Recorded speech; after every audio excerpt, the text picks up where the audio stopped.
Hello my lovely friends, welcome back to my channel Munmun ব্লগে সবাইকে স্বাগতম।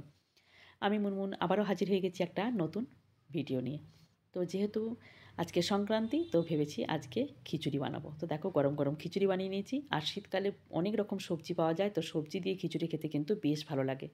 গোবিন্দভোগ চাল, সোনামুগের ডাল আর নানা রকম সবজি খিচুড়ির মধ্যে দিয়ে দিয়েছি।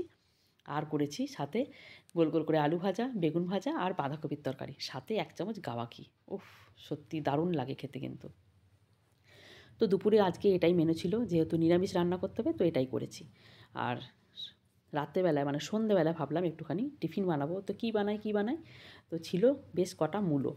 তো যেহেতু মাঘ মাস পড়ে গেলে আমাদের আর মূলো খেতে নেই, তাই ভাবলাম মূলোগুলোর একটু বতি করে দিই। অনেকেই কিন্তু মাঘ মাস পড়ে গেলে কিন্তু মূলো খায় না। আমার বাপের বাড়িতে মানে যখন মানে মাঘ মাস পড়বে তার আগে মানে পৌষ সংক্রান্তির দিনকে মানে আমার জেঠিমারা মানে প্রচুর কাচাকাচি করে। মানে যেগুলো মানে আমার জেঠিমারা বলে নাকি সব মূলোর নেতুর। মানে মূলো খেয়েছে তো সেইগুলো সব আর কি ধুতে হবে। কেন জানি না এটা করে। তো যাই হোক, তো দেখে এসেছি। তো সেই জন্যে আমাদের ওই কাচাকাচির ঝামেলাটা আমি বাবা কিছু করিনি। কিন্তু মূলোটা খাবো না মাঘ মাসে, সেই জন্য আর কি মূলোর বড়াটা করে মূলোগুলোকে শেষ করলাম। তো মূলোগুলোকে কী করেছি, চিপারে অনেকে ঘষে নেয়। আমি কিন্তু ছোটো, ছোটো করে টুকরো করে আমি মিক্সিতে ঘুরিয়ে নিয়েছি। তারপর চাল দিয়েছি, চালের গুঁড়ি দিয়েছি, একটু নুন মিষ্টি দিয়েছি, ভালো করে মেখে নিয়ে তো দেখো এরকম বড়ার আকারে এরকম ভেজে নিয়েছি। আর ফ্রাইং প্যানে কিন্তু একদম অল্প তেল দিতে হবে, বেশি তেল দিলে কিন্তু বড়াগুলো মানে আর কি ছেড়ে যাবে।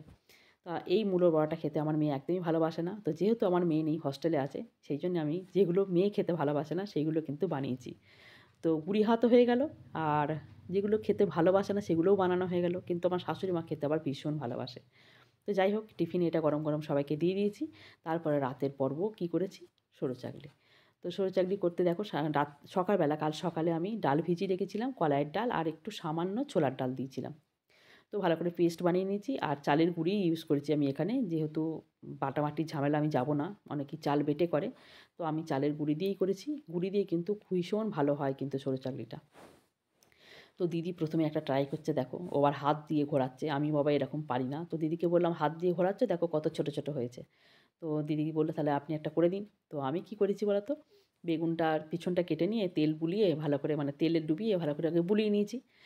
খুব সোজা প্রসেস আমার সরু চাকরি করা ফ্রাইং প্যানেতে। তারপর দেখো, আর এই যে কী দিয়ে ঘোরাচ্ছি বলো তো এটা, আমি যে গেঞ্জি জামা যেগুলো সব কিনে আনি বাজার থেকে, তো তার মধ্যে ট্যাগগুলো থাকে দেখবি একটু শক্ত শক্ত থাকে, তো সেইগুলো আমি সংরক্ষণ করে রেখে দিই সরু চাকলি করার জন্য। তো সেইটা দিয়েই বেশ সুন্দর করে ঘুরিয়ে দেখো বেশ বড় বড় করে সরু চাকলিটা করেছি। তো দুটো আমি দিদিকে করে দেখিয়ে দিলাম। তারপর দিদিকে বললাম তুমি করো। কার বাড়িতে কী পিঠে হচ্ছে প্লিজ একটু কমেন্ট করে জানিও। আমার বাড়িতে তো বললাম যেহেতু আমার মেয়ে নেই, যেগুলো মেয়ে ভালোবাসে না সেগুলোই আমি করেছি। তো মেয়ে যেদিন আসবে সেদিনকে জমিয়ে একদিন সুন্দর করে পিঠে বানাবো।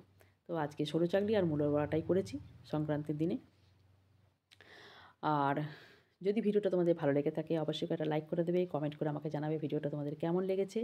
আর যারা আমার চ্যানেলটাকে এখনও পর্যন্ত সাবস্ক্রাইব করোনি তারা প্লিজ প্লিজ প্লিজ আমার চ্যানেলটাকে সাবস্ক্রাইব করে দিও। আর যারা আমার চ্যানেলটাকে সাবস্ক্রাইব করেছো তাদেরকে অসংখ্য অসংখ্য ধন্যবাদ আমার পাশে থাকার জন্য।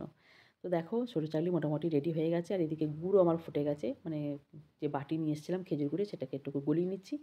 খেজুর গুড়ে দিয়ে সরু চাকলি ডুবিয়ে ডুবিয়ে খাবো, একদম পুরো রেডি। তো আজকের মতো টাটা, ভালো থেকো।